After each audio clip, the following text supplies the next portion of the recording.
oli ku Bokati TV. Leero enkya ne luli Bokati TV. Nkwaniriza nnyo ate mpozi ku Bokati TV. Obale kubeera mpozi nga totulaba bala kubeera nga otugoberera bulungi nnyo. Abali mu diaspora natubabuuzaako, abali mu UAE yonna, America, UK, Canada, Scandinavia yonna tubabuuzaako. Imenanso ogamba otya, kamusungusungu ogamba otya we Canada. Ate mpozi Shamina nampina nawe nkubuuzaako nnyo. Amawulire naagaliwo gatuze nago olunaku olwaleero. Gye buvuddeko awo wiiki eyewedde omukyala Grace Khan yazaala omwana. Naye ng'eri babadde balinamu okwesikasika avaayo n'agamba nti olubuto lwa Prince Omar. Prince Omar nno bw'atyo ye olubuto n'alwegaana.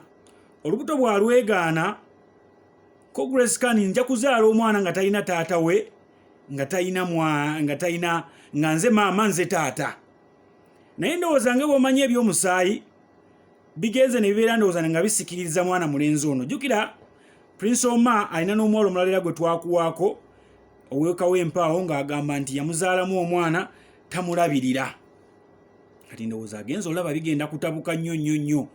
Ko yo wayi kangende neeyanjula embuga. Era bw'atyo Prince Omar akutte omwana n'amutwala ku DNA owa Grace Khan. Kitegeeza tujja beera nga tubawa updates. Tugenda beera nga tubawa updates. Omusaayi gwagambye eki? After omusaayi okugamba kye gugambye kiki ekiddako? Eka ngenda kankweka video kano ate mpozi okalabe bulungi nnyo nga Prince Omar akutte baby amuwuba ati sisika baby chi etetekatutu. Ka video kako kale banange Prince Omar nzamulina kale banange oba kaali keegaana kikano akasajja kaali keegaana ki kalabika kalese na mwana ku DNA mwana Grace Khan. Olabye omusaayi olabye olugenda kalondola tekannaba kalabe konna mbu katoyo kalagala avunyingi nnyo kano kaali kamuswaza nga bamwegaana Team Grace Khan. Otyo oyo mwana mulenzi Prince Omar ndowooza muwulidde amaloboozi agabadde mu background eyo. Ebintu bino obikola naye nga baba ate nabaddejo story ya mwana mulenzi Bruno K. Naye yamala n'afuna omwana we gwe yali yeegaanye. Era mwawulidde ebyabaddeyo nga bayomba bavuma. Naye ono tabirinze. Naye n'ennaku entono ennyo omwana ze yakabeera ku nsi abantu bo bakuweerawo bagamba yeeyo yagala tulaga nti oli bwoti kale katukuwe. Nga bakuweerawo bo tebakulinza. But anyway, it is okay, it is good. Omusajja yenna olina okubeera n'obuvunaanyizibwa eri omwana wo.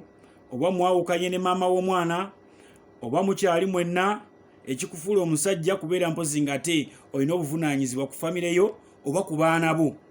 Abaana nze kina bagamba kyensinga okumanya, omukyala aba tajja kutawaanya singa abaana be obaweerera school fees, singa abaana be bw'alwala ku ddwaliro obeerawo, singa omwana oyo ebyokusoma obikolako nnyo, ebyokusoma singa obikolako nnyo.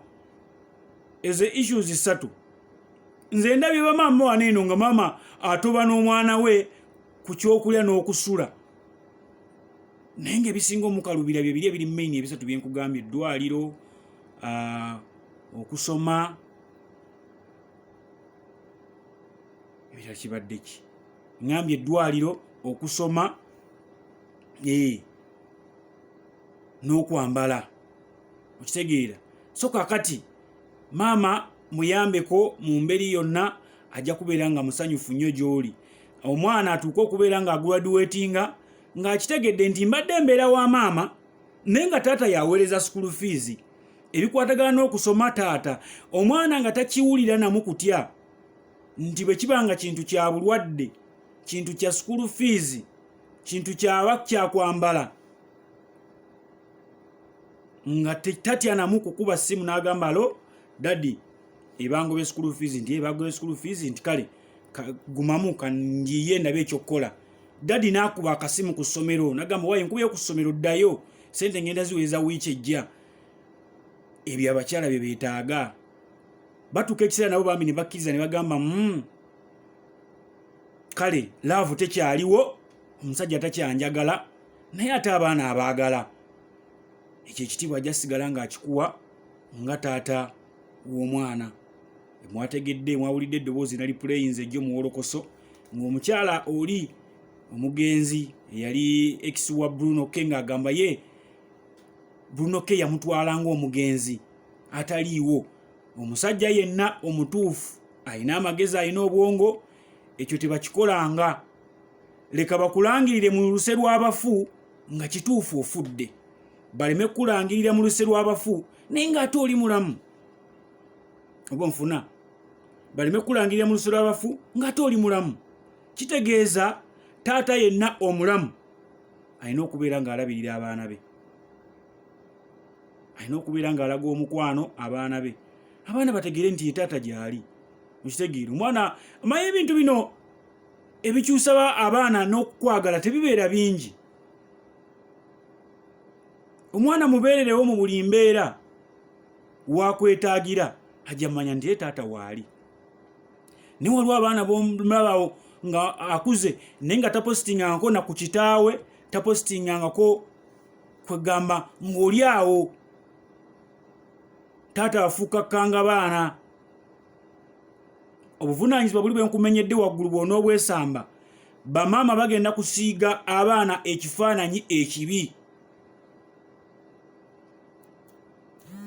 Bagenda siga abaana ekifaananyi ekibi. Omuntu akulabe nga ggwe nti oba ggwe gwalina ekizibu. Okitegeera kumbe si gwalina ekizibu. N'olw'ensonga eyo Prince Omar, ekyo kyokoze ku mwana wa Grace Khan, tukusaba ogenda okikole ne ku mukyalo oli ow'ekawempe.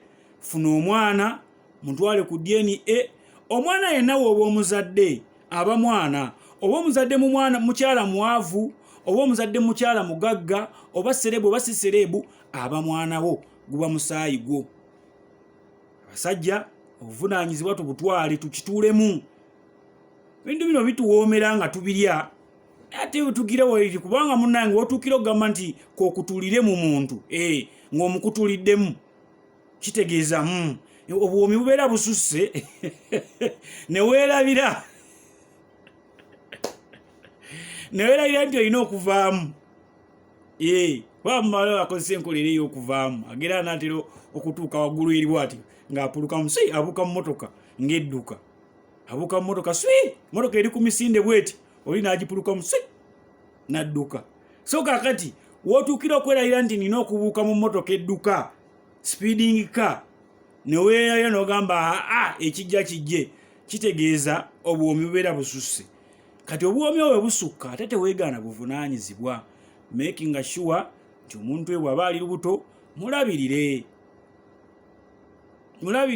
Abakyala abo balaba tebeetaaga bingi. Omukazi osobola n'omukontainingire nga tajja na mu mawulire, as long as olabirira omwana we, as long as mwemulowooza omukazi nti aba yeetaaga kinene nnyo.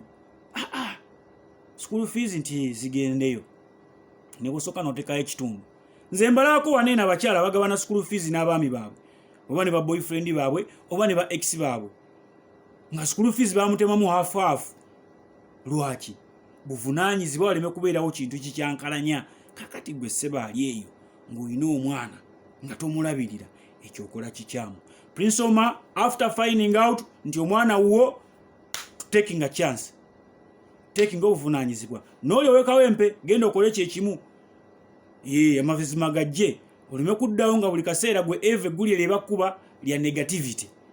Okitegeera sijja kuba mpozi nga tensukwani nyongera okubajukiza Kabuzi restaurant basangibwa Bwayise, ate era Bwayise awo wosobola okugenda n'olya omuchomo gw'embuzi omulungi, enfumbe, ensiike na buli kimu.